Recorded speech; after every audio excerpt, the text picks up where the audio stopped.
Hey guys, how's it going? Clayton Motos here. So welcome to part 2 of the YZ250F project. What we're doing today is taking out the carburetor. We're going to clean it up and make sure it's in good condition so that we have everything that we need to start the bike and make sure it's getting fuel, fire, and air. So let's go ahead and start now. So the first thing that you're going to need to do is take off the cover that sits right there. I've already taken it off. And there's an Allen key right there that just comes right out. Now I've seen in some videos people have you remove this screw here, but that's completely unnecessary. All you need to do is loosen these two bolts right here and then turn the wire. Well, if you can get it a little bit looser, that'd be nice. But let me see if I can get a better shot of that for y'all. I'll do the bottom one so y'all can see it better. So take the wire, bring it out, and then there's a little tiny gap right there, and then the piece of the wire comes right out. The little gap is right here. If I can zoom in on that. So there's a gap right there, and that's also how you will reinstall the wire later. You'll do the same thing with the top wire. You'll put it inside there and then wiggle it and it comes right out. Now that you've done that, you need to move to the other side of the motorcycle. Now there's a connection right here that does something, I'm sure, but it needs to unclip right there.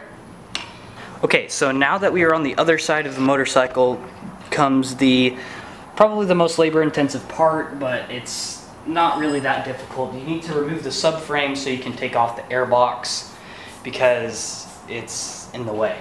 So there's one bolt right here connected to the subframe. You need to crack that off and then take it off just like that. And so you're just going to leave it like that, put it up on the table so you don't lose it. And then there's the same one on the other side. I think you'll get the idea. Next thing that you will need to note is that the muffler is in the way. So there is a bolt here that you'll need to remove. I'm pretty sure it's a 12mm.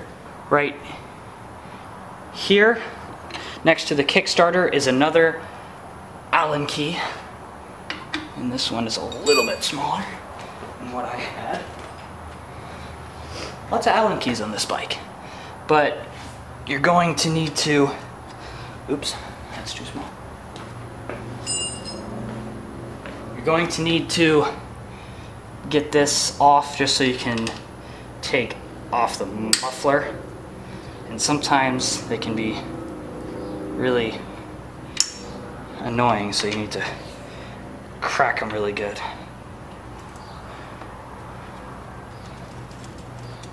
And then you're just going to simply pull on the muffler from the back, slowly wiggle it out, and then your muffler comes right off. Set that somewhere really safe so it doesn't get damaged, because you really don't want to put a dent in your muffler. So now that you've done that, the bike looks really, really weird. There's one more bolt for the subframe, but it's on the other side, so let's go over there now.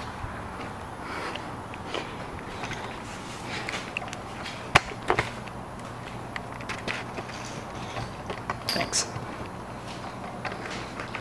This bolt is also a 12mm, and it's right here. You're just going to loosen that, and it's a really, really long bolt, so you're going to be doing donuts around for a little while.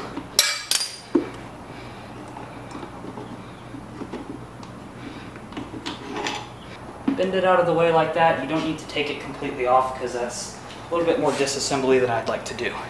But now you have full access to the carburetor, and all that you need to do is get this little tiny Allen key here out of the way.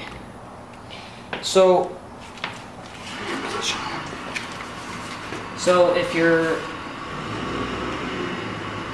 if they're totally stripped out like that, you can use a star drive. That tends to work really well. one thing I forgot to say, on the other side with the throttle wires, you need to pull the unit completely out, just to make sure. And now the last thing that we need to remove is the hot start. You might be able to just slowly pull it off. Ow. That hurt. Okay, so we're already dripping fuel on me. That's always a good start. This line goes here. Okay, so this is the hot start right here. We really need to get the hot start disconnected, but since I can't seem to do that, there's one other thing we can do. Okay, so we couldn't get the hot start disconnected from the carburetor itself, so we just took off the unit as a whole. And now we transition to the cleaning table. So the first thing you want to do is lay out a couple paper towels, just so you can lay down your parts. So the first thing that we're going to do here is take off the slide. This hot start's really annoying. So for the slide, there's an Allen key on the top, 2 of them. Just, there we go. I'm just gonna loosen those first, and then, oops.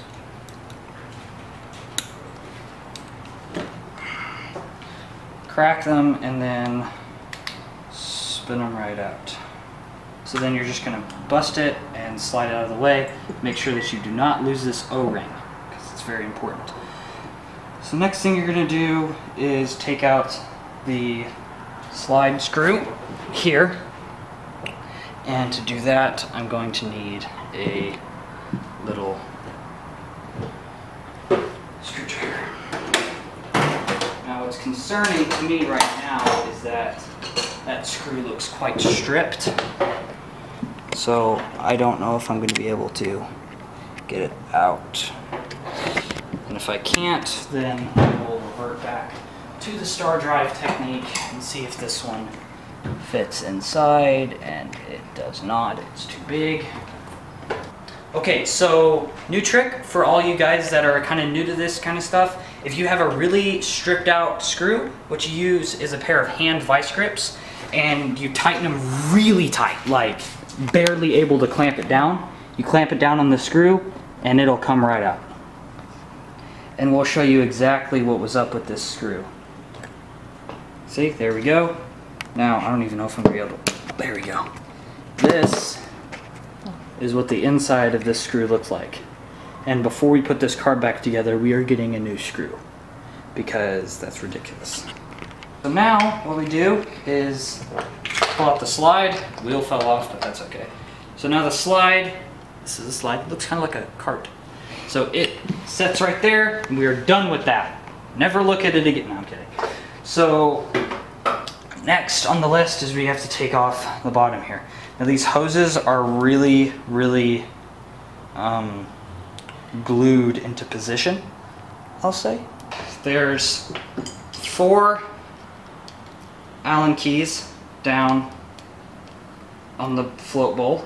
This one's totally stripped out. So I guess you'll be able to see the vice grip. So what you do is you take your vice grips and you put them like that. I may need to loosen them just a little bit. You're gonna grab like that, and you're just gonna pull down. It's tight.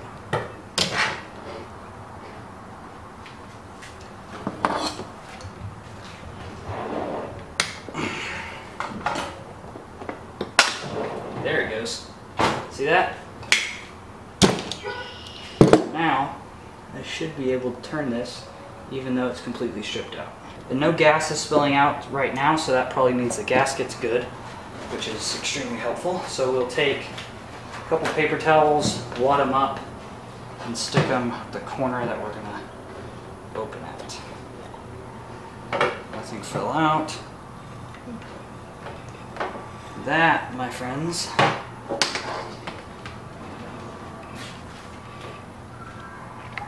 Focus, focus. There we go. That is called carburetor neglect. Okay, so you're gonna want to be really easy on these jets, because if you break one, you're the definition of screwed. So just find your leverage point, easily twist. And this is your main jet. This is a different jet there. Okay, so now you need your pilot and idle, which I didn't even know what an idle jet was until I got this bike. But basically the difference is the main jet controls gas inflow at high RPMs, the pilot jet does it at low RPMs, and the idle jet does it at idle, I guess. So if you really want to get smart with your jets, and you can impress your parents with that bit of knowledge. I have about half of an idea. It might work, it might not. This one ain't big enough. I'm getting a look from my camera girl like I have no idea what I'm doing. It's okay. Who's the mechanic here? Not me. I was hoping one of y'all would say something. This is the beauty of leverage, if you can get it to work.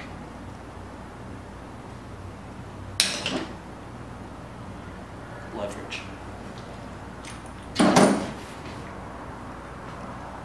America. And my friends, your lesson for the day that you can go home and tell your parents all about: leverage saved the day on a Clayton Motos video. They won't be impressed, I promise. I think that got it. Remember, when you don't have the right tool for a job, just use one that kind of looks like the right tool. This is pilot jet. It's very beautiful. It's kind of small. And it goes here. This is the main jet. It's actually a two-part series in this bike. And it goes in the big one, right down the middle. And this is an idle jet. It's the smallest one. Now, just lay them out in the order that you took them out so you remember exactly where they go. Now, the next part of this is to take out the floats. So there's a pin that comes out right there. And then you can take your floats out, and here is your needle jet. I think that's what it's called. Now, your needle jet getting stuck can cause too much, kind of looks like a lantern. It can cause too much fluid to get down into your motorcycle. And it controls the level of the floats, which are these things, that go up and down right here, allowing, so when these fall down, that means that there's not enough gas inside the carburetor, and it triggers the needle jet to allow gas in. That's what and then the other jets, depending on your RPM range, allow the gas in at different rates. So like the idle jet, because it's so small, only lets in a tiny amount of gas. The main jet lets in a larger amount of gas. You get the idea. And then it raises the floats back up to a level where it stops the needle jet from letting in more gas. Let's clean it. So there's two things you want to do before you clean this. This is a diaphragm. I think it's, I don't know which diaphragm it is. It's called, it has a name. I just don't care to learn it. How to define it. So you want to take that out because they're,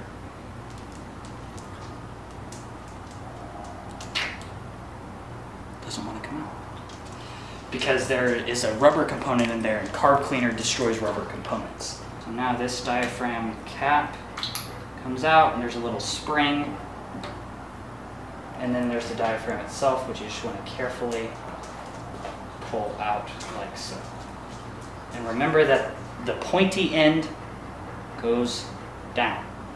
Okay, so now there's one last thing. This is the some kind of fuel thing. It lets out all the gas, and it lets you access the three main jets, the main jet, the idle jet, and the pilot jet on the trail is its main focus. Now it's a rather large size screw or bolt, so you just want to take it off, and I'm pretty sure there's a gasket in here somewhere. Yeah, there's a gasket on the side, so you need to make sure you still have that. Now you're going to do the really fun part, and that is use carb cleaner. Now I was going to do some kind of funny edit. Talking about, you know, be careful not to use carb cleaner in your eye, stuff like that. But I decided not to because I'm lazy. So basically, don't squirt carb cleaner directly into your eye.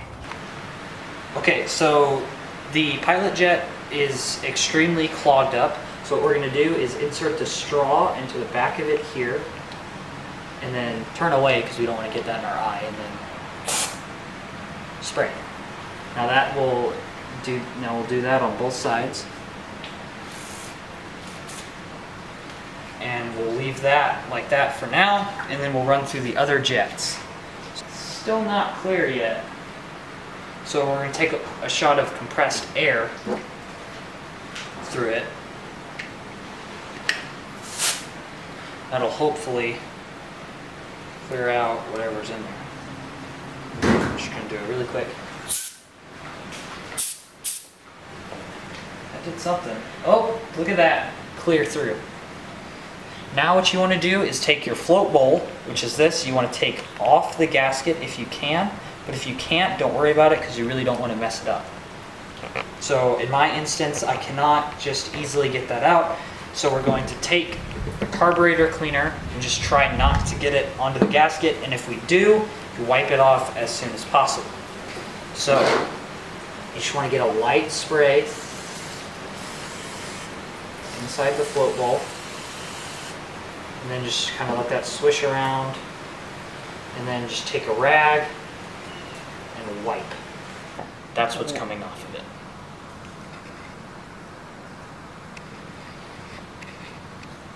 So, and if you really want to, you can go ahead and clean off the outside a little bit if you have a little bit of extra carb cleaner. It just makes it look a lot nicer and more presentable. And then if you really try to get out the carb cleaner so that it doesn't stay and then get into your motor. You really don't want a highly corrosive material inside of your motor. It's usually not a good thing. So the float bowl looks a lot better now. It's still not just the way I'd like it, but it's about as good as I can do right now. So what we're going to do is take the plug, bottom, there's a gasket on it, so be careful. Wipe the gasket. Clean off the inside, just so you don't leave any residuals behind. So now we're going to do the bottom part of the carburetor. I don't know how well you can see how disgusting that is, but it's pretty bad. So now that we have removed all of the diaphragm pieces and things that could get damaged by carb cleaner, that's unfortunate. We're just going to go through every single hole and make sure it comes out somewhere. Okay, so the last thing that we need to do is reinstall our jets.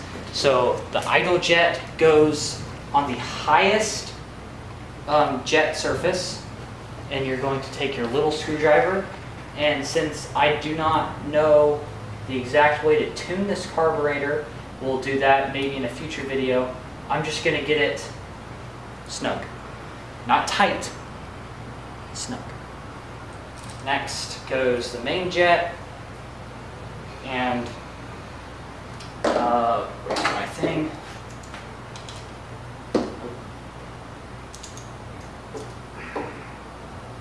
This one, they separate, flip it the other way, just snug. And then take your 6 and put in the main jet into its extension thingy. Still don't know what that's called. Just get it snug. The snug won't fall. Just make sure that we got this one clear. We did. So now it's gonna go back inside here. Also, when you keep them snug like that, it's also a lot easier on the jets themselves, and you won't strip them out and cause uncomfortable. Okay, so next your floats go back in. And for this, it's a little bit tricky because you have to first get in your, I don't remember what this is called. Needle jet, jeez. Okay, so the little lantern part goes and slides up onto the little dangly piece. Hold on. Okay. So there's a metal piece right there, and it slides and goes onto that. And then insert it into its hole, and then make sure it all stays connected, and then find your float pin, and that's going to go right through the floats. Now just check that when you push on them, they bounce up, and when you pull back on them, the jet raises, and it does. So next is a little bit tricky part. I really wish I could get this cleaner, but it's just going to be stained forever. So you got to make sure that you line everything up correctly. There's no really good way to know except that there's a giant hole here, and there's a giant hole here. You take your screws, put them in there. Remember that some of mine are stripped out, so it is what it is. I'm not going to go out and buy new screws. For a carburetor. And then we need to put the slide back in. Now, remember, our slide screw is super stripped out, so I'm just going to see if we have anything in our handy dandy screws that might work, and I think I found something. Nope, that's too small. So they are Phillips heads, and let's get a good comparison here. They look like the same size. We'll see. So make sure that you get your gasket back, and the gasket goes down, and it sits right back onto the slide, just like that. The gasket side goes out, and then it slides right in. Now we're going to try our new screw into the opening here, and I think it's fitting, guys. I think it's fitting. It has locked into the threads, it is screwing down, and we are go for putting the carb back together. Now, the last little thing we need to do is take the cap right here, give it a once over. Ours is not dirty, which is interesting and good at the same time. It's concerning, but it's also good. Everything about this bike is concerning. Okay, so just remember that there's a gasket on this and it needs to be seated properly. There we go. Now the screws that hold it, no wait, they're bolts, aren't they? Yeah, they were. There's just two Allens that go back in the top and make them snug. And your carburetor is back together. Now for reinstallation of the carburetor. Remember that we took off our hot start, so it's okay.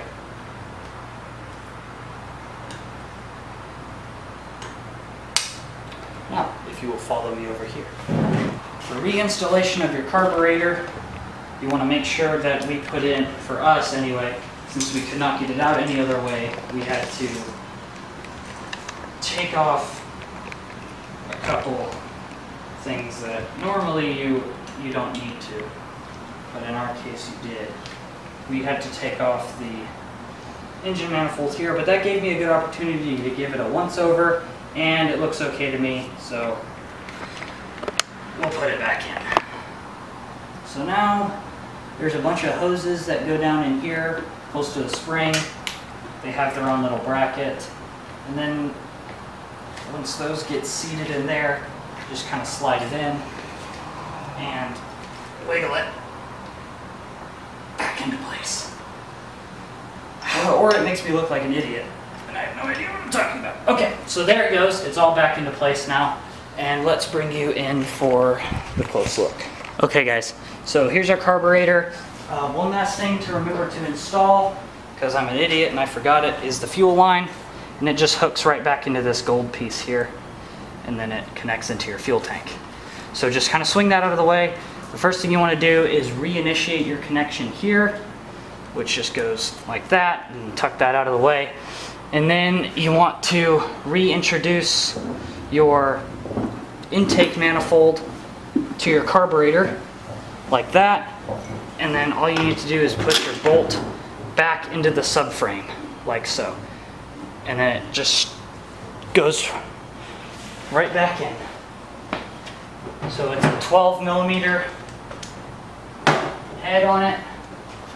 So we just need to get our 12mm and work it back into place. So the last thing that we need to do is reinstall our hot start cable. The last thing that we need to do here on our carb is reinstall the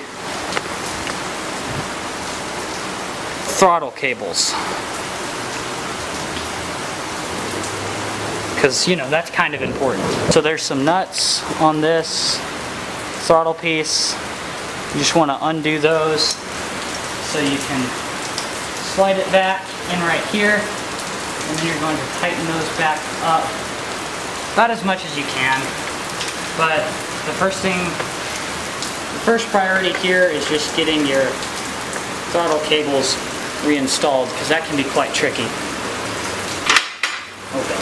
So what you need to do is follow the direction that they are bent, and then insert back into there, and then pull on the other throttle cable to tighten it back up. And this one sometimes pops loose. Just remember that you need to pull those tight. So sometimes it helps if you pop it back out and then slide it back in, and then pull it back into the housing, and that can really make it a lot easier.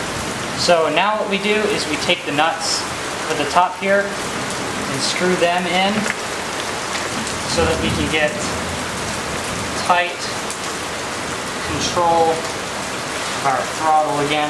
And you're just going to want to take a small crescent wrench, which for some reason I put away. Take back your crescent wrench. Just hand tighten them as much as you can, and then make sure that these aren't tight but aren't snug, because if they're snug they might come loose, and then that can cause, you know, problems out on the track or the trail, depending on how you ride your 250. Just make sure that those are tight, and then take one last check of your throttle, and ours moves perfectly, and there is just a little bit of slack in the line, which is awesome. So now the last thing you need to do is, for these older models, it's a plastic cover. It goes right there, and then your Allen bolt goes in right here. It's kind of a smaller Allen key. I think it's this one. You're just gonna, so this final bolt is just a little Allen key. Just get that nice and tight on there. And there you go. Carburetor is all cleaned and ready to go. Thank you guys so much for watching. If you liked the video, make sure to like, comment, and share, and I'll see all of you guys in the next video.